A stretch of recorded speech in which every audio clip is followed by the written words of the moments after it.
prefeitura não olha a aprendizagem, entendeu? Ela não olha. Ela quer saber se tem tomada, quantas tomadas tem na cozinha. A alfabetização na idade correta e direito é a coisa mais importante da educação. Se você perguntar, qual que é o mais importante na educação? A alfabetização. Transparência radical. Cada realzinho que sair da conta da prefeitura, a população vai saber para onde está indo.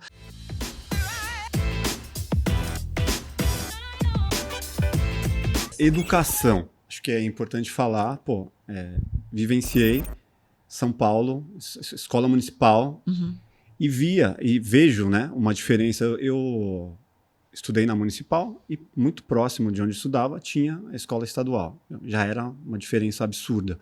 A estadual muito melhor que a municipal. Pior que não. Não? Lá na Zona Leste, as estaduais eram péssimas e a municipal, principalmente a que eu estava, era uma das escolas que funcionavam. Tinha fanfarra, tinha uma série de atividades que a maioria não tinha, mas eu acho que era muito por conta da diretoria que tinha lá. Eu vejo o quanto ter uma fanfarra, o quanto ter uma atividade esportiva fez uma diferença na minha formação. Assim, qual que é a sua proposta para as pessoas que dependem da escola pública e como mudar essa realidade que hoje já é bem pior? Eu vejo lá, conheço a região ainda e era melhor na minha época do que é agora. Carlos, educação em São Paulo é uma das nossas maiores falhas e um dos maiores motivos do porquê que eu quero ser prefeita. Eu estudo educação desde o meu mestrado, estudei muito o que funciona, o que não funciona, como é que isso é capaz de mudar de fato a realidade das pessoas. A minha realidade mudou pela educação. E para mim não entra na minha cabeça como é que pode na nossa cidade o ensino público ser mais caro que o ensino particular e de tão pior qualidade. A gente gasta tanto dinheiro, e eu digo gasta, não investe, porque é gasto. Tanto dinheiro com educação, que hoje, por exemplo, uma creche conveniada ou da prefeitura custa em torno de R$2.000. Uma creche privada, R$1.200. Mensalidade. A mensalidade de um aluno aqui no ensino público, no fundamental, R$1.650. A média do privado, R$1.470. E os resultados privados são infinitamente melhores. Não, o pior é pensar que um presidiário custa mais do que isso. Mas assim, não, tudo bem, mas o que eu quero dizer é que não é falta de recurso, porque tem né, tem algo que custa... existe. Não, tem algo que custa muito menos e é muito melhor. Entendeu? Então, para mim, é onde é o nosso fracasso pior. Por quê? Porque os nossos índices são... Assim, hoje, só 38% dos alunos, ou seja, menos de 4 em cada 10, aprenderam a ler e escrever, foram alfabetizados no segundo ano do fundamental. Por que isso é importante? Porque no resto do mundo, eles são alfabetizados na pré-escola. A minha filha foi alfabetizada, por exemplo, numa escola particular na pré-escola, tá? No resto do mundo, pré-escola. Todo mundo. Eles vão competir com pessoas que foram alfabetizadas na pré-escola. Tudo bem. Aqui no Brasil, o ideal seria que fosse no primeiro ano do fundamental. Não, a gente não tá falando do primeiro, a gente tá falando do segundo ano do fundamental. E menos de 4 em cada 10 aprenderam. Por que eu falo nisso? Porque, cara, sem isso você não consegue mais nada. É impossível fazer uma conta se você não aprendeu a ler e escrever. É impossível você aprender qualquer coisa pro resto da sua vida se você não aprendeu a ler e escrever. A alfabetização na idade correta e direito é a coisa mais importante da educação. Se você perguntar, qual que é o mais importante na educação? A alfabetização. Então, assim, no que é o principal, a gente é um dos piores do Brasil. A gente é o segundo maior gasto por aluno e a gente está na pior posição em relação à alfabetização. Cara, é muita grana. Os números são ridículos. São ridículos. O estado que está... não dá. Não vamos falar que pior não fica, porque dá para ficar. Meu ponto mas, é só assim, o seguinte. Como melhorar? Primeira coisa que eu defendo. Dado que o privado é muito melhor e mais barato, vamos pegar as melhores escolas de São Paulo, privadas, e botar para administrar as escolas públicas. As melhores escolas querem administrar escolas públicas? Opa, sim, porque eu já conversei com várias e querem. Qual, por exemplo? Eu não vou falar, porque é que nem falar do Einstein e né, das parcerias na saúde, como já existem. A gente tem o Einstein e o Sírio-Libanês como boas parcerias. Tem umas péssimas também. Mas, tem que ver qual é o interesse da escola. Por isso que eu falo do contrato. Porque a escola pública... Tem aí escândalos também, né, do que a gente já tem. Agora, eu vejo, por exemplo, tem um caso em São Paulo que me chama muita atenção. No meio da Cracolândia, o Liceu Coração de Jesus. Era uma escola dos salesianos, centenária, que estava fechando. E aí, para não fechar, a prefeitura fez uma parceria. Hoje ela atende alunos da rede pública. O que aconteceu? Os pais invadiram a prefeitura, porque só vai até a 5ª série. Eles pedindo, pelo amor de Deus, para ter a 6ª, 7ª. E em pânico de ter que tirar o filho para colocar numa escola de novo da rede pública do que tem hoje. Sim. Então, por que eu tô falando isso? Quem é pai em São Paulo tem pânico Exato. de você ter que tirar o seu filho da escola particular para ter que colocar na escola então, pública. Vamos lá, mas ela custa mais barato. Um dos grandes medos de quem é pai em Mas São o que Paulo. Que eu falo? Não vai virar do dia para noite tudo. Mas o que aconteceu nos países que isso deu certo? Ao fazer, por exemplo, uma escola dessa em cada bairro, boa, a pública melhora. Porque começa a ter competição. Entendeu? Que foi o que aconteceu. Os países que adotaram esse tipo de modelo, em que você tem essas parcerias, eles não precisaram ter o ensino 100% assim. Eles podem ter 2 em cada 10 escolas. E a pública melhorou. Por quê? Porque começou a ter uma competição. Você tá ali no bairro, os pais dizem, aquela escola lá é boa. O que acontece hoje? Todos são ruins. Não tem nada para se mirar.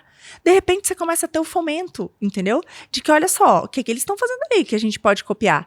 E aí, começa a se mexer. Outra coisa, remunerar diferente bons professores e bons gestores. E como é que a gente descobre se eles são bons ou não? Pelo rendimento do aluno.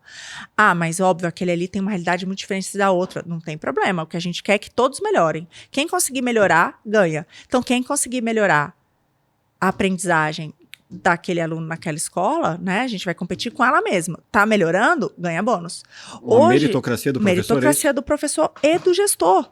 Porque o que está acontecendo hoje? Os professores estão sobrecarregados. O professor tem medo de apanhar essa aula. Tem medo de apanhar e mais. 1 em cada 4 não vão dar aula. Então, o que acontece? Tem lá 4 salas, uma sem aula. Como é que os outros 3 dão aula?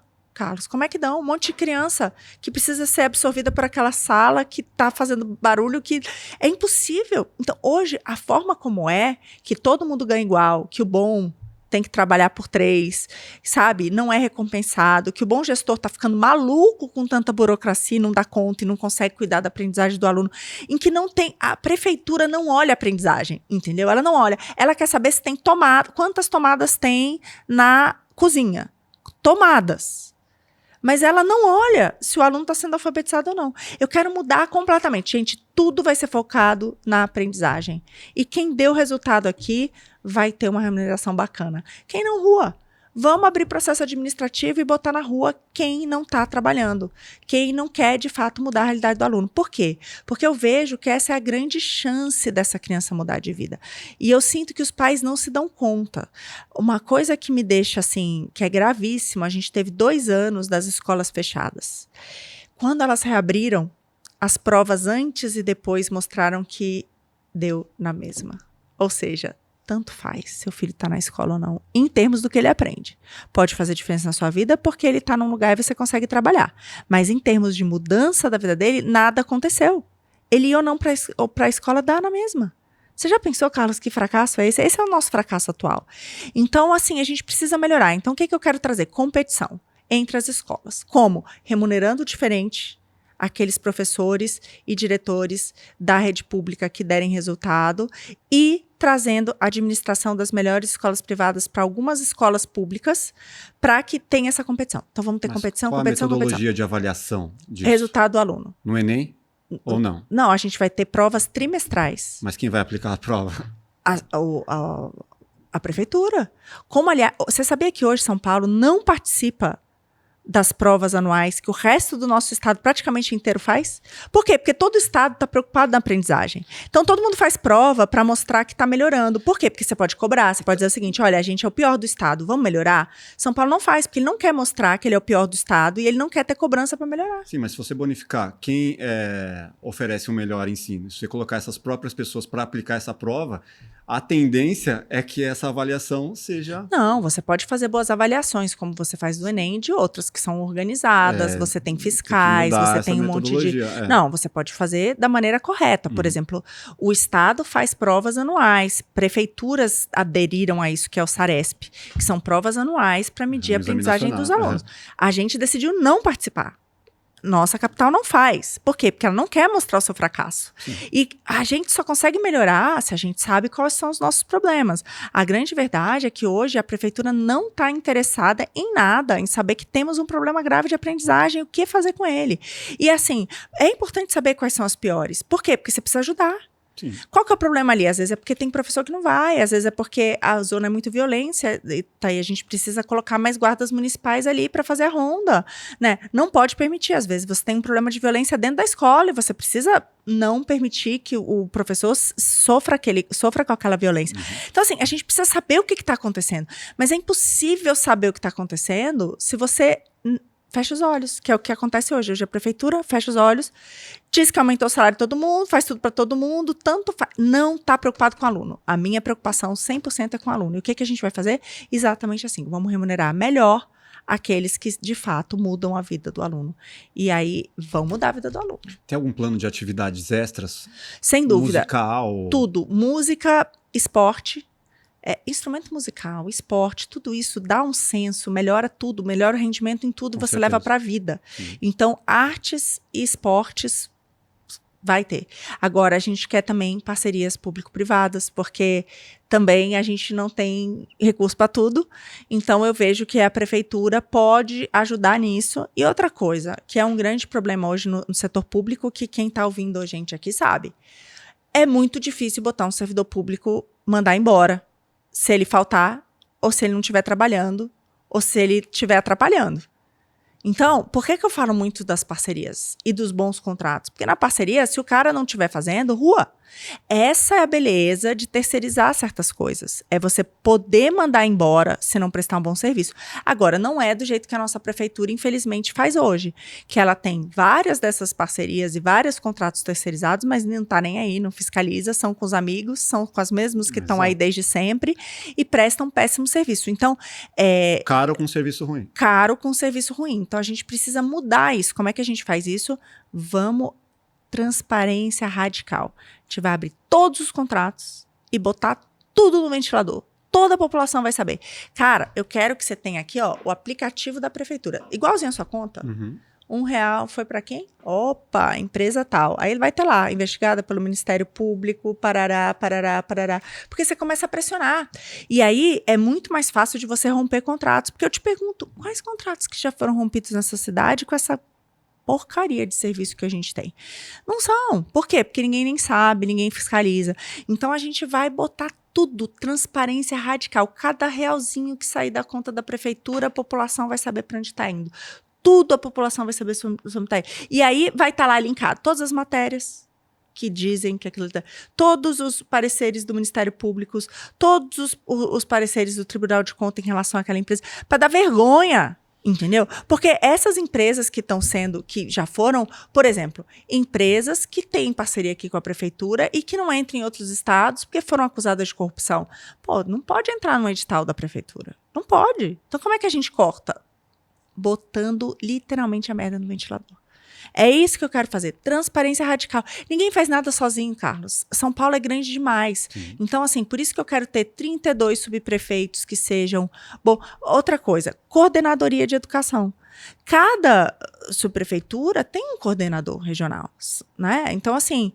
Mas esses caras são indicações políticas. Eu quero que esse cara esteja lá visualizando todas as escolas dele e o rendimento dos seus alunos e esteja trabalhando para melhorar. Senão ele vai para a rua. Entendeu? Então, os nossos coordenadores da educação, assim como os da saúde, assim como os subprefeitos, assim como essa renca de funcionário que tem, vai ser gente que vai estar o tempo inteiro vidrado naquele bando de tela no seu gabinete, vendo o que está funcionando e o que não. E, acendeu a luz vermelha aqui, tem coisa estranha, vamos resolver, senão esse cara vai para a rua. Assim a gente muda, entendeu? E deixando a população junto aqui, que vai poder fiscalizar e dar nota também para todos os serviços. Então, assim, você vai entrar numa UBS, vai ter lá quanto é que é o gasto, quantos pacientes, quantos médicos estão lá, quantos estão faltando, vai ter que estar lá diariamente. Se não tiver, tem que estar. Entendeu? Então, aí a gente pode fazer isso para as escolas, a gente pode fazer isso tudo. Vai ter lá o portalzinho hoje, quantos professores estão dando aula, quem está faltando, quais são os... Cara, porque o pai não é palhaço, entendeu? Esse é o ponto. Se o pai está pagando mais caro que no particular, ele precisa receber um serviço de melhor qualidade que um particular. Não é isso que está acontecendo. E o pai está pagando muito do seu dinheiro, né? É isso aí. Se você gostou desse corte, com certeza vai gostar do episódio completo. Vá aqui na descrição e pegue o link, saiba muito mais sobre as opiniões e propostas de Marina Helena para a maior cidade do Brasil, São Paulo. Se inscreva no canal, deixe seu like e até o próximo Plugado Podcast. Valeu!